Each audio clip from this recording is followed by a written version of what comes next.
Sure. And if you want to make me co-host so I can help with muting folks, let me know. Great.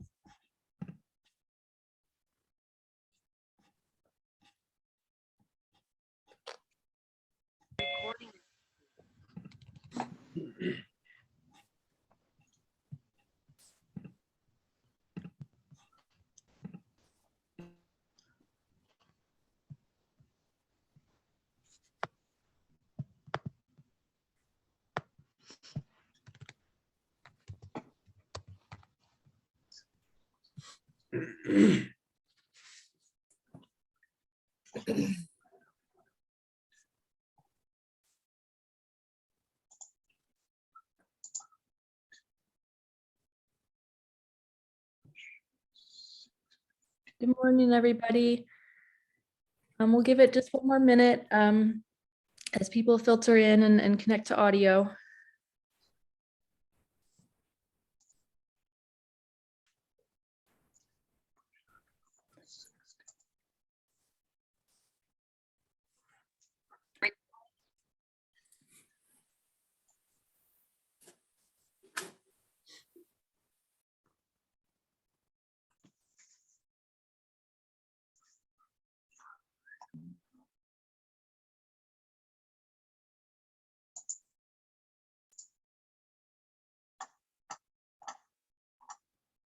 Great. We can go ahead and get started. I suspect more people will filter in throughout the morning. I'm Fiona Danaher. I'm director of the MGH Center for Immigrant Health. Welcome to day 4 of the Migration is Beautiful campaign. We're so excited this morning to have a number of experts joining us to talk about refugee health.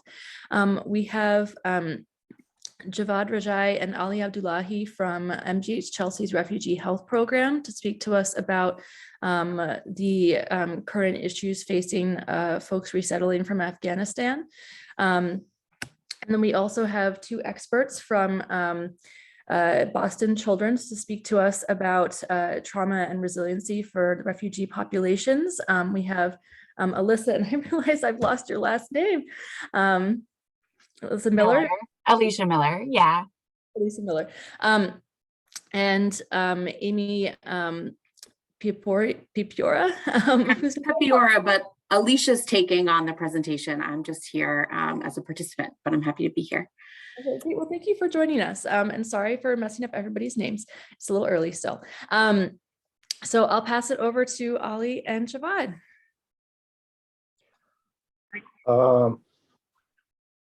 I believe Alyssa wanted to go first. Yeah, so I just, yeah. Okay. Yeah, thank you, Ali. So I think what I'd like to do is just set the stage for their presentation, give a little bit of background. So I will start. Thank you so much for inviting me to share this presentation. I'm excited to be partnering with our colleagues at MGH Chelsea. All right. So I'm going to set the stage. Hopefully you can all see that with just an introduction thinking about culture, the migration journey, trauma and culturally informed services. So as everyone knows, my name is Alicia Miller, and I use the she series for pronouns. I'm a clinical psychologist at Boston Children's Hospital, and I'm representing our work that we do at the Trauma and Community Resilience Center, specifically the Refugee and Immigrant Corps. And like I said, I'm excited to be here today. So I just want to take a minute and just share in our work that we do at the Trauma and Community Resilience Center, we have really found that cultural competence and cultural humility are 2 really important concepts and relevant for those that we're working for, specifically refugee children and families. So as you all know, just by being a person here in the United States and by the work that you're already doing, you can easily understand that every encounter that we have is cross-cultural. And so everyone's bringing their own cultural identities to each encounter and interaction. And the goal, and so it's ever important for us to continue to deepen our definition of culture and recognize that our identities are ever changing and that some of our cultural identities are more important than others throughout time.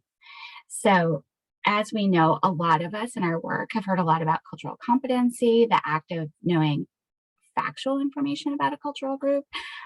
Cultural humility, though, which is an ever increasing known concept, is a framework for understanding and developing a process-oriented approach to competency that involves more than just gaining factual information about a cultural group, such as like the language that's spoken or what holidays are celebrated. That really allows us to reflect on our own identities, and cultural humility helps us recognize that our own cultural attributes and allows us to understand what our biases and our stereotypes are, which improves our provision of services to those we want to serve.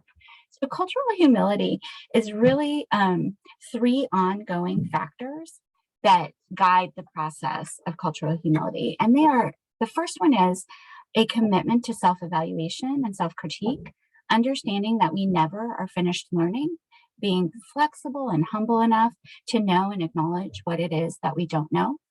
The second guiding principle is to recognize, acknowledge, and change power imbalances in our relationships. So recognizing that each person brings their own level of expertise to the relationship and having a willingness to collaborate and learn from one another. The third guiding principle is really to develop mutually beneficial partnerships with communities that we want to serve and work towards institutional accountability. So going beyond yourself, bringing in others, and advocating for systemic change.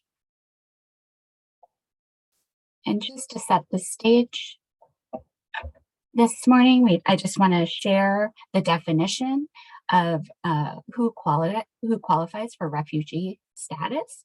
So as defined by Article 1 of the 1951 UN Refugee Convention, a refugee is a person who is outside their country of nationality or habitual residence, has a well-founded fear of persecution because of their race, religion, nationality, membership in a particular social group or political opinion, and is unable or unwilling to avail themselves of the protection of that country or to return there for fear of prosecution. So the very nature of being a refugee implies exposure to some sort of violence. And importantly, I think in the term refugee also is this notion of refuge, or in other words, a safe haven. So we just spoke about refugee, but there are lots of other people who migrate to the United States for similar reasons as refugees, such as immigrants, asylum seekers, unaccompanied children, undocumented immigrants. And they may be fleeing for the same reasons as refugees, such as fear of persecution or violence, but may not be afforded the protection of refugee status for a variety of reasons, including the conditions in their home country not qualifying as a humanitarian crisis by the United Nations. But it's important to recognize the status that people are carrying because it allows us to understand what benefits they're entitled to. So there are currently an unprecedented number of individuals, youth, and families who have been forced to migrate due to war, conflict, mass violence, and political instability. So as of 2020, there were 82.4 million forcibly displaced people worldwide. And to get a sense of how many people we're really talking about, this is more than the populations of Canada, New Zealand, and Australia combined. Of those, 26.4 million are refugees. This is more than any other time in history. And over half of those are under the age of 18, they're children. So there's many reasons that people are fleeing, and some of those reasons include their identity and beliefs being targeted, fear of religious, national, social, racial, political persecution, experience of war, community violence, extortion, rape, gender, sexual orientation, hunger, climate, and poverty. For refugee children and families, exposure to potentially traumatic experiences can be categorized into different phases. So there's pre-migration, during migration, and after migration. So in pre-migration, traumatic experiences may include direct exposure to or witnessing of violence, traumatic loss of family members and loved ones, sexual assault and gender-based violence, torture and detention, lack of access to basic needs and resources, and separation from loved ones. During migration, traumatic experiences may include long and dangerous journeys on foot, living in refugee camps, displacement, loss and separation of family, living in strange homes, unknown locations, death of family or friends during the journey, rape and assault, being forced to do work, coercion. And then in post-migration, some traumatic experiences may also include community and violence, separation from the family and country, poverty, health concerns, possible pregnancy from rape. And then finally, I think overwhelmingly, the pervasive uncertainty about what is happening now in real time, in addition to uncertainty about what will happen in the future, could also be added to this list.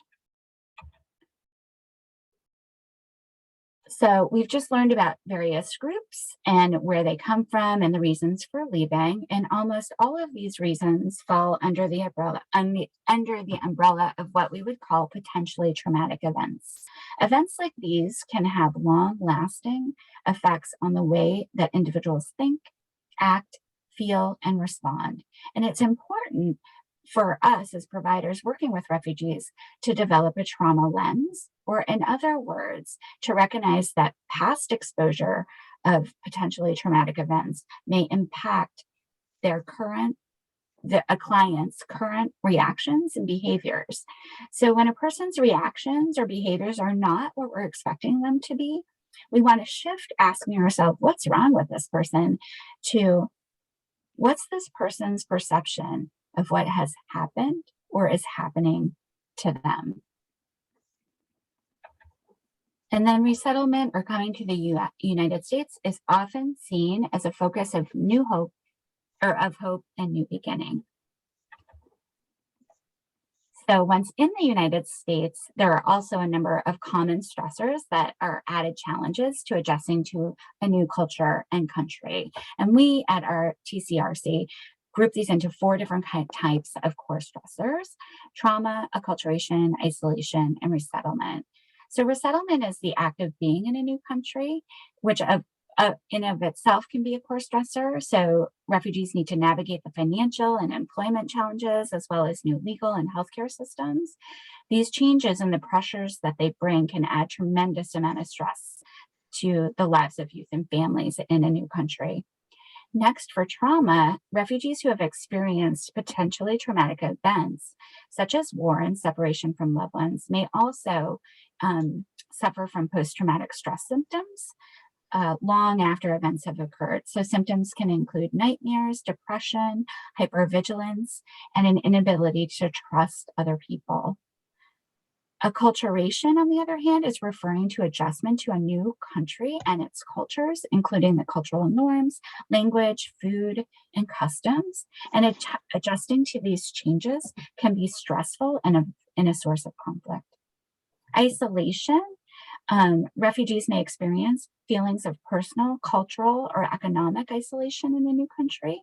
These feelings are often accompanied by feelings of loneliness and alienation. Discrimination and other forms of marginalization can also intensify these feelings. So I just thought I would share with you, when we start thinking about refugees and their experience, we want to be thinking about culture and health and mental health, as we're going to talk about later. So Octavio Paz defines culture as, culture is a society style. It's a way of living and dying, attitudes towards women, children, old people, and strangers, enemies and allies, eternity and present, the here and the now and beyond. The World Health Organization defines health as a state of complete physical, mental, and social well-being, and not merely the absence of disease and infirmity. Mental health, on the other hand, is defined as a state of well-being in which every individual realizes their own potential, can cope with the normal stresses of life, can work productively and fruitfully, and is able to make a contribution to their community. So this is what we hope for refugees to resettle here in the United States. I'm bringing up this table, and I'm going to move this to ensure you can see it.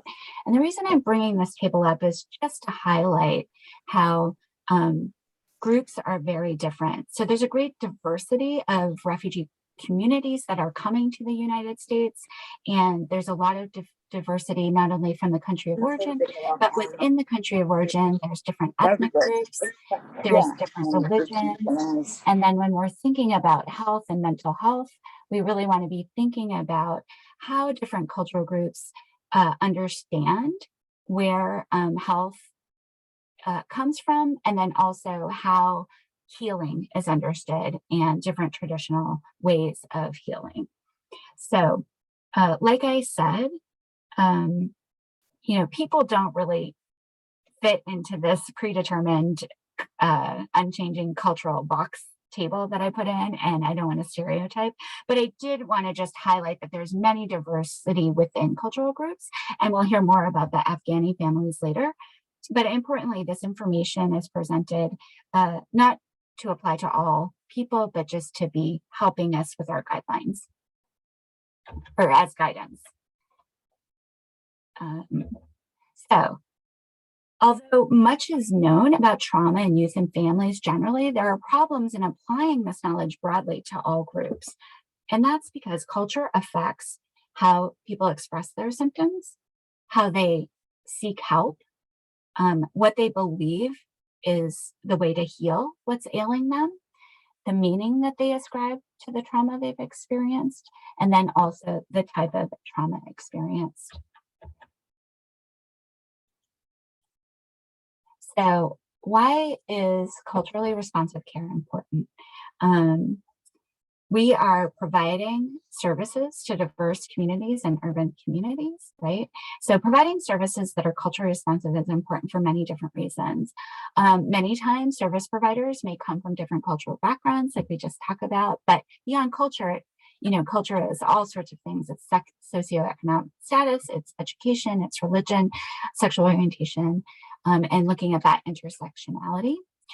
There's also stigma and different cultural perceptions of mental health and help-seeking behavior, like we just talked about. And it's well established that there are many disparities in health and mental health access for refugee and immigrant communities. And the mental health has this unique service element to it because relationship and alliance with our clients is key to this success. And then failure to consider cultural issues and services can adversely affect the quality of care, outcomes, and satisfaction in services, and ultimately relate to the costs.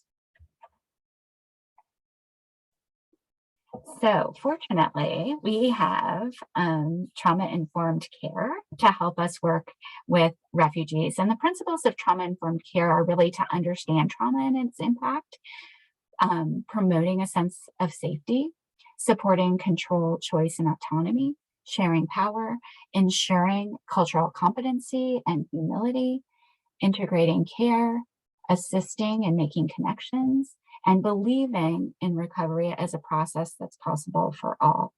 So trauma-informed care is an approach to service provision that assumes that individuals are more likely than not to have a history of trauma.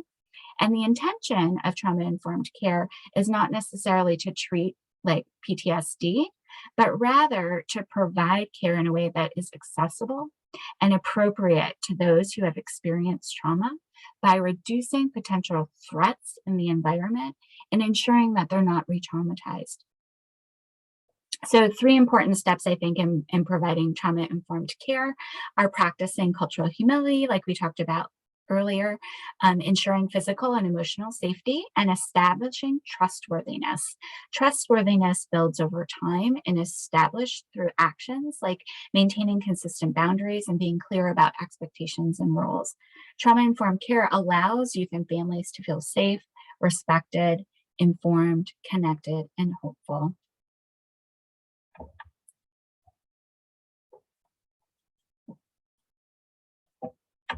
Okay, and as we think about how to implement trauma-informed care, it is imperative to consider how the migration journey may impact each of these principles.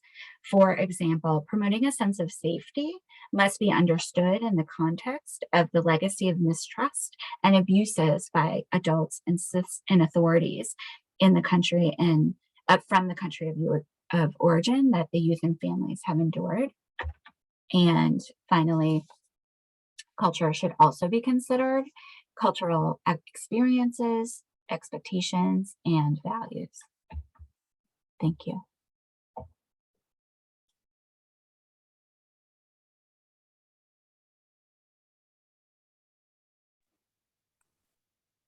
Hi, I was wondering if I could ask a quick question before we switch presentations. That's okay with me.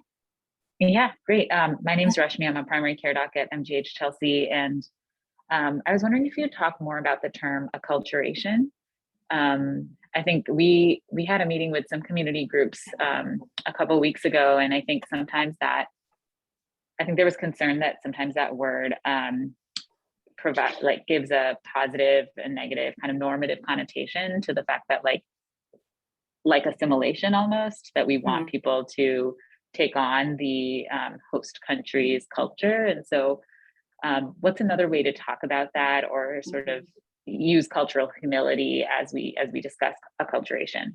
Yes, thank you so much for bringing that up. I think sometimes we can get really wedded to the academic jargon and we know the theories and all of that stuff. But really, I think what we talk about for the healthy adjustment of youth in particular, we want to be thinking about this bicultural identity and how it's so important for a youth and a family to be able to navigate not only their home culture and traditions, but also kind of navigate the wider US norms. That's been shown to have the most successful outcomes. Is the ability, another term that we use that is jargony is code switching, but really in order to be most successful, it's particularly with families, we work a lot of times with caregivers to allow a little bit of space for them to allow their children to adopt some of US culture, but retaining their own culture, so navigating it in that way. Awesome, thank you.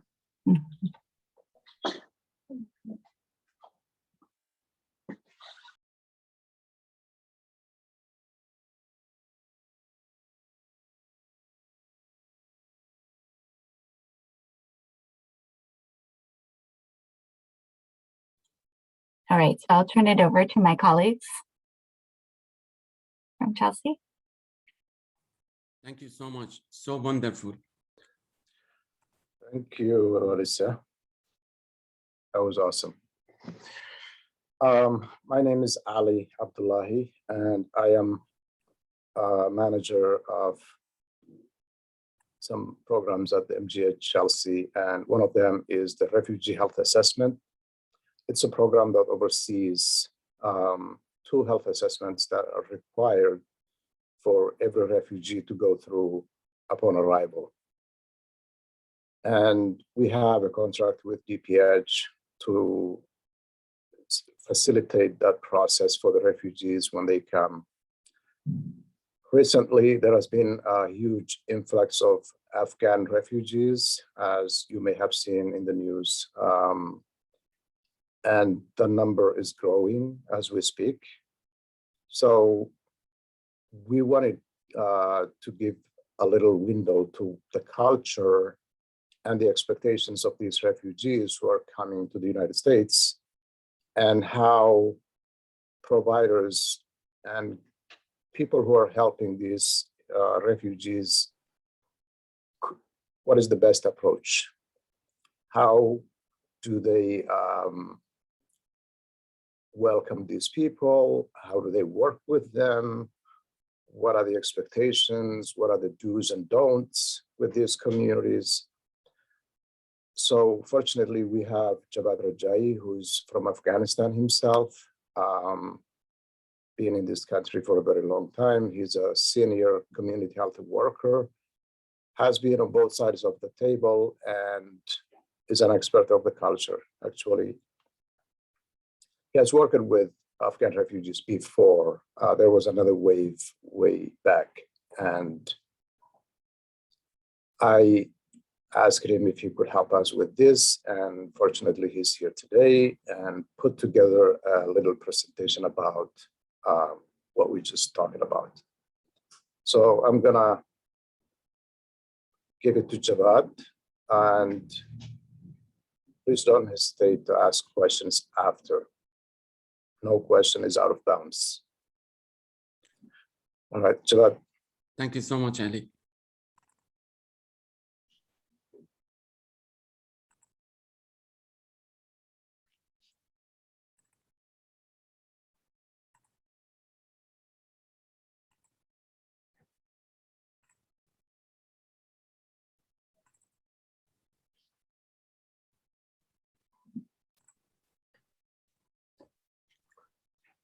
Hello, everybody, and good morning. I'm Jawad. I'll be going over health in Afghanistan and how to bring newly arrived Afghan culturally competence care. Let's go over a little bit of geography of Afghanistan. Afghanistan is about the size of Texas, but twice as big as Germany. As you can see, it's a landlocked country. Their main resource of income is agriculture. They have mostly mountain, but plains in the north and southwest. There are 37.5 million people living with 34 provinces. Population-wise, most live around the Hindu Kush mountain in the east, little population in the south. Like I said, it's a landlocked country. The surrounding countries of Afghanistan, including from west to Turkmenistan, north to Uzbekistan and Tajikistan, east to Pakistan, and south to Iran. This is what makes it a strategic location because it's part of the Silk Road, making it a place where different people can meet, travel, and trade. Afghanistan is a multi-ethnic and mostly tribal society. There are 14 ethnic groups. Official language in Afghanistan is Pashto and Dari, but 10 languages is spoken around the country. So bilingualism is important and encouraged in and out of home and the school. English has been gaining because of the studying and traveling. There are smaller regional languages, also like you can see it in the slides. Afghanistan is a country where Islam is practiced. Sunni Muslim about 84 to 89%, Shia Muslim about 10 to 15%. As you can see, 0.3% other followers like Judaism and Christianity. The legal system is a mix of civil and customary, and Islam law, customary and Islam. So mix of religion and tradition. That's why tradition and religion matter for Afghans, since it's deeply rooted in their culture. Let's talk a little bit about cuisine. Strictly halal food. No pork at all, few vegetarian. Meats are part of everyday foods like lamb, beef, and chicken. Seafood, uncommon, because like I said, we are landlocked. Cuisine is mostly comprised of rice and stews. Carbs, also most of that food. Dairy product, favor, they like it. Eggs, eaten as a meal, not breakfast. That's the reason a lot of people you guys gonna see with the high cholesterol. Now, we talk about the geography. Let's show you a few pictures of Afghanistan. I wanted to show you guys about the people, tradition, and clothes and climates. You can see me on the picture when I was a little bit younger. As you can see me on the second row, in the one of the Loya Jirga back in Afghanistan, when the Mujahideen Islamic government was kind of like electing. Can you explain Loya Jirga? Loya Jirga, you know, always we had a problem with the government, central government. When they've been different ethnic group to be kind of like choosing the president and vice president or the head of the Congress, they gather in from the tribe and also all the people head of the tribe to vote for who is going to be minister or kind of like assistant minister or who is going to be vice president. As like I said, general overview, the total of population in Afghanistan is 37.5 million, expectancy ranging of lower to mid 50s and 40% of literacy rate. Afghan culture is complex, especially when it comes to mental health.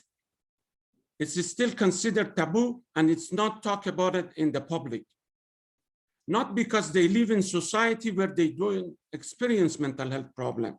They do, but the problem is when they've been going through and suffering trauma, mental health, when you're talking about it, you're going to be seen as a problematic. Engagement and care, this is the way you can solve this problem.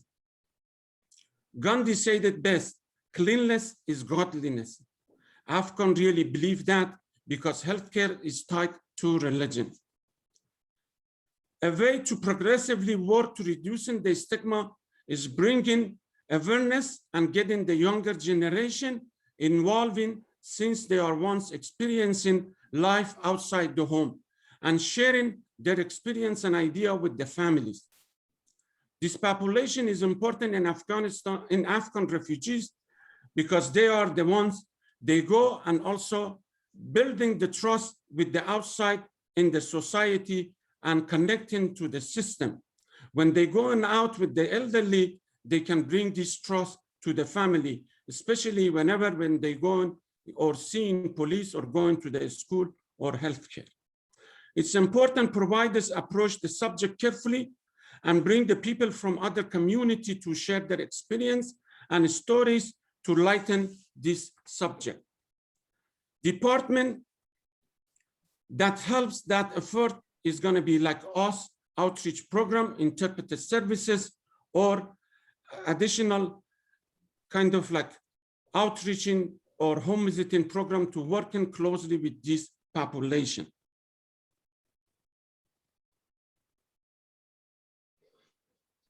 Now let's talk go and also a little bit healthcare in Afghanistan. Some major infection, like you can see it in Afghanistan, including bacterial diarrhea, Hep A, typhoid fever. About 5.5% adults are obese. Just to put in perspective for you, in the US, it's about 45%. Is that huge? About 19% of kids are underweight, because in country where 40% of population is made up 1 to 14 years old, 20% of them being underweight is not that good. For maternal health, the maternal mortality rate is 6%.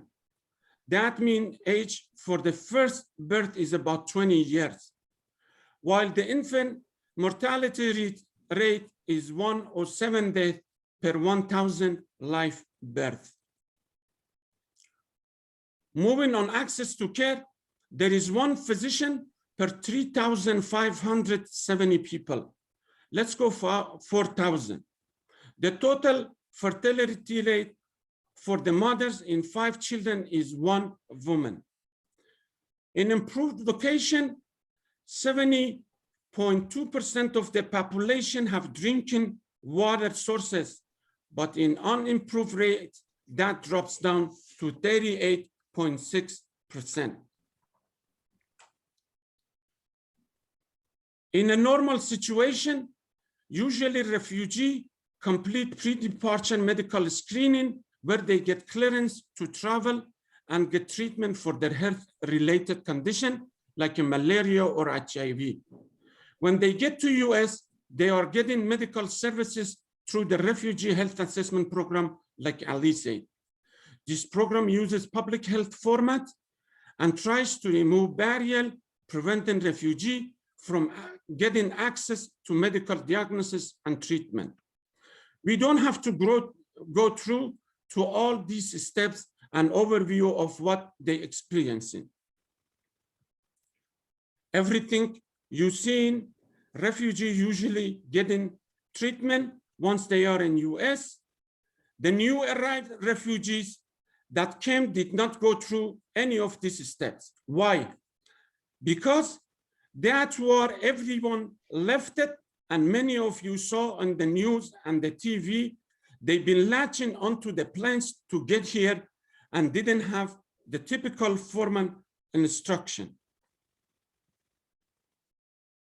As a refugee and being CHW, I'm working closely to ensure newly arrived refugees have access to resources that would be beneficial for them and help them to settle their life in the US. Since food insecurity and no social security are two major problems in Afghanistan, about 50% of Afghan children experiencing malnutrition, and 20% of Afghan women of childbearing age are underweight. When they come here, it's important they know there are many and also available food pantries and other resources open for them. Another part of access to care means showing them the closest cultural center or mosque near their city to get connect and also being connecting in their tough time and building the trust of this new society. So what do I do as a cultural broker? I make sure refugees know their right, access to healthcare and health literacy. When we're talking about the health literacy, this is contents not only being kind of like health promotion or disease prevention or treatment.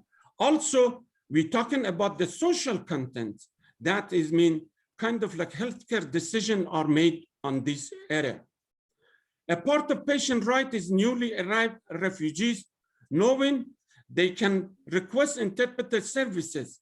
If you don't speak their languages, at least you can request any Dari or Pashto speaker helping you guys when you are in the setup of checkpoint or check-in appointment or any encounter medical.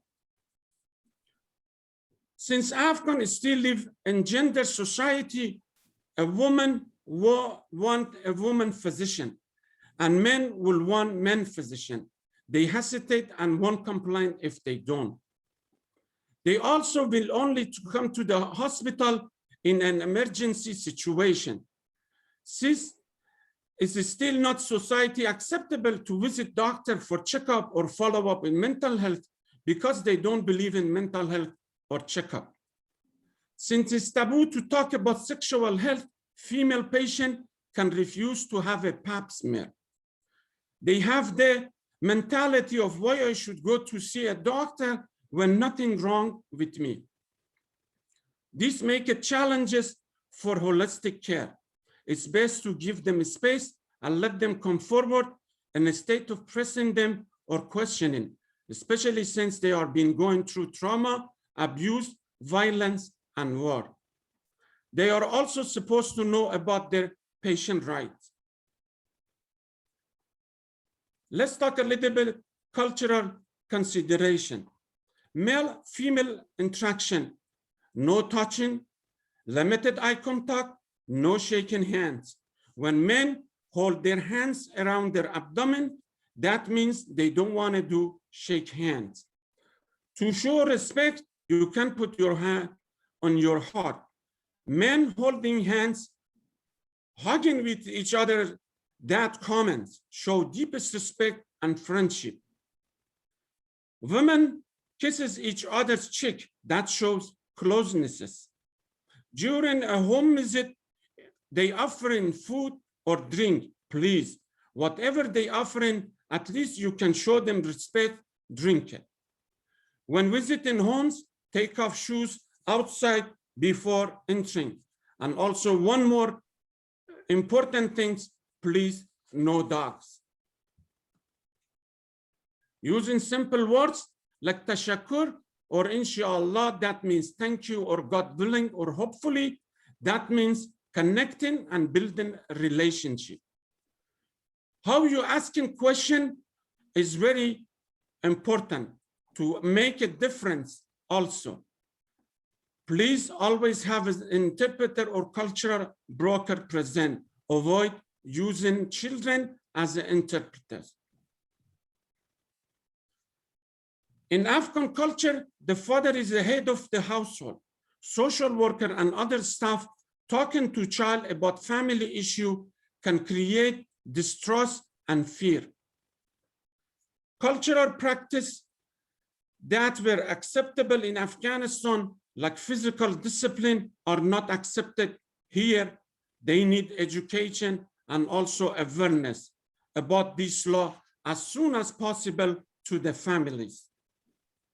911 is an issue that creates fear for the families, thinking that police is coming, remind them of war. Men in institutional uniform, the uniform itself is symbolic of trouble and causes fear. As the new families start talking, you'll get the hint of what they experiencing through fleeing war and resettling to America. Women often experience depression and anxiety since they are more under pressure. They stress about their children's future as well as their family's future. They wonder how they can balance Afghan culture with modernizing. Everyone misses their families they left behind. You hear the isolation in their voices.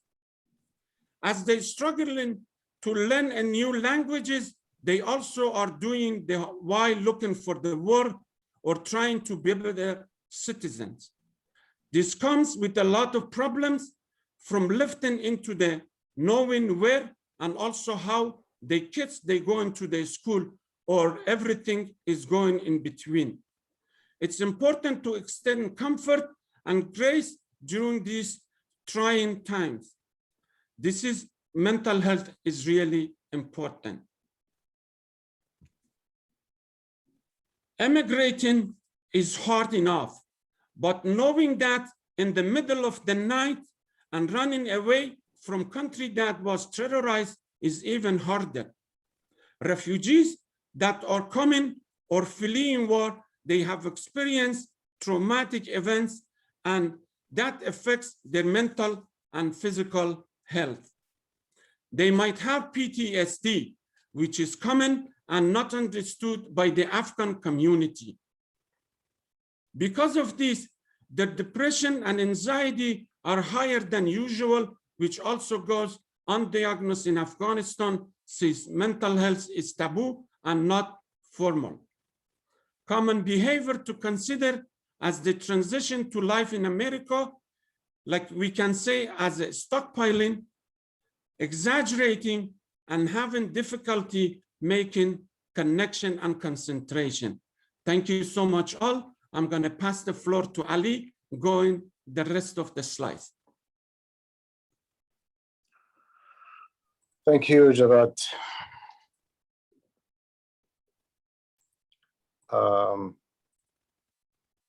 Let me share.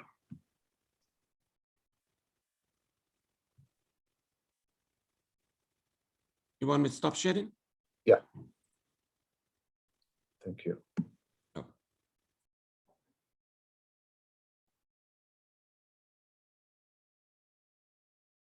Okay.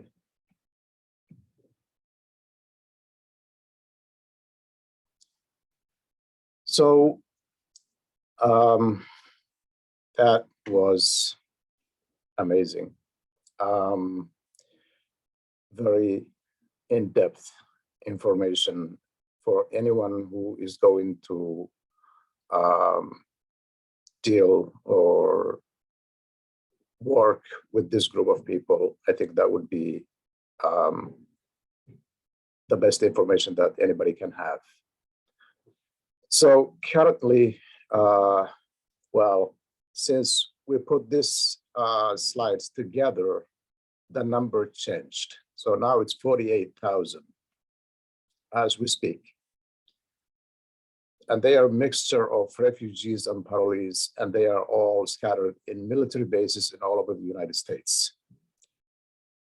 There are two other bases, as far as I know, in the Middle East. There's a country called Qatar, where there's a US base, and there are a number of Afghan refugees who are bound to come here, as well as in Germany, US base. So the number is not going to stop soon. It's going to continue coming and being resettled in US Army bases in the United States. And then will be released to resettlement agencies who are now, because of what happened in the last 4 years, the number of refugee admission went down. And most of the resettlement agencies lost funding and they had to lay off staff. And now all of a sudden, with the skeleton staff that they have, they're expected to welcome this huge influx of refugees coming into the United States. And now they're scrambling and looking to hire, to get volunteers. So the smooth transition that we knew about resettlement is not happening. There is a commotion everywhere that there is a resettlement agency, and we can sympathize with them. That's all I can say. And the categories that they divided these individuals or families is also confusing, because prior to this, we used to see refugees who are coming from Afghanistan had SIV visas, and we knew what they qualified for. However, that's not the case here. There is this special immigrant visa, which is usually issued to people who are working with the US Army in Afghanistan or other multinational forces who were deployed there. But there are other staff that were not qualified before to coming here, but now they're here. So they do not qualify for the SIV visa, but what do they qualify for? What are they? So SI Parole, that's what they're giving them. It's a status used when individuals and family in final stages of SIV process. These final steps are or were completed in the US. SQSI parolees are eligible for refugee benefits and services because nothing is clear. Nobody knows who is who prior to coming to the United States. So they are sifting people in the US Army bases for now. So the humanitarian parole status used in limited situations when another immigration visa is not available. Most arrivals will have this humanitarian parole under INS Section 2, authorized for a 2-year period. At this time, humanitarian parolees are eligible for refugee benefits for now, including the health assessment, And they're also eligible for the initial reception and support for from resettlement agencies through the Afghan placement program, which is APA in short. Because of the sheer number of these people, they jammed the processes. So now the US State Department has stopped other refugees who are coming from different parts of the world until January 15. Nobody else is coming except Afghans. So when they come here and end up at your clinic, what insurance do they qualify for? So children up to age 20 may be eligible for Mass Health, Commonwealth, or family assistance. If the patient is pregnant, Mass Health Standard. If they are disabled, under 65, they may be eligible for Mass Health family assistance. Most adults will be Connector Care, Mass Health Limited, and Health Safety Net. All right.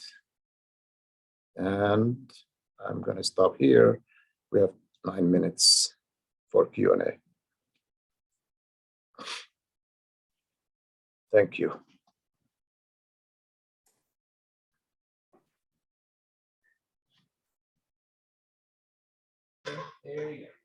Great, this is fabulous. I'm so sorry for the background noise. Does anybody have any questions for any of our presenters? Yes, can you hear me?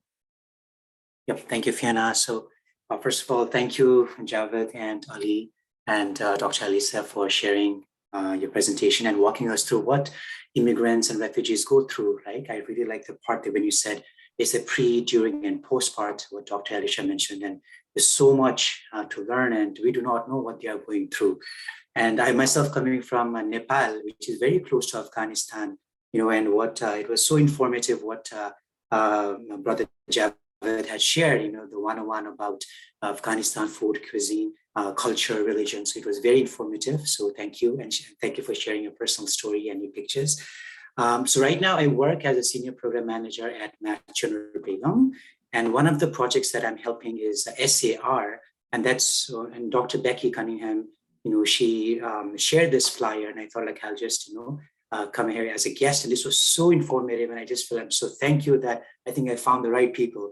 So about SAR, which stands for Scholars at Risk, Jane Unruh, who is the program director.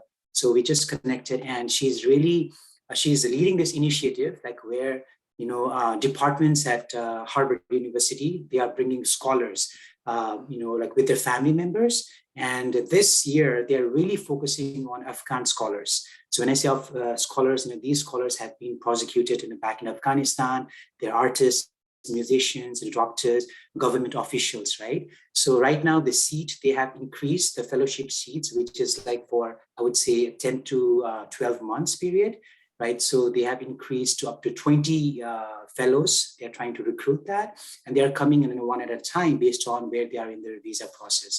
They will be coming here as a J1, either visitor visa, or O1, which is like I think extraordinary quality. They qualify for that skill. So coming from a primary care background, what we are trying to help is finding the resource, like how we can provide that connection, you know, when as soon as they arrive to the US, how can we connect them to the primary care and provide that mental health support and also housing and resettlement during that 10 to 15 months. And I think that's where, Javed, you coming from Afghanistan as a senior community health worker, I think you have such a critical role you can play and an instrumental role. They're also bringing family members. So we're expecting there will be 100 members, Afghani members.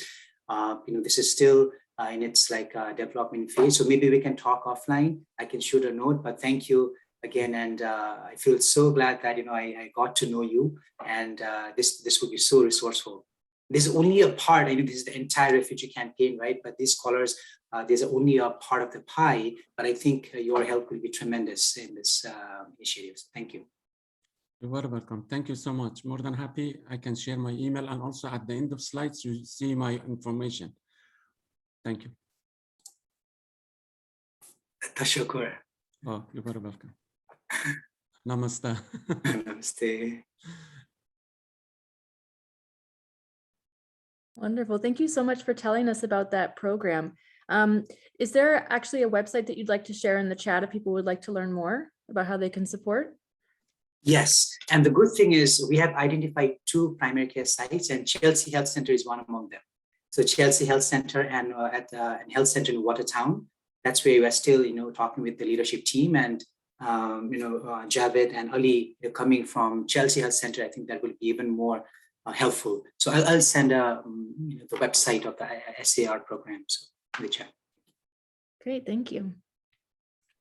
There's a question in the chat about being able to access the recording. Yes, so if all of the presenters are okay with it, we would love to post the recording on our website once we've finished today's session.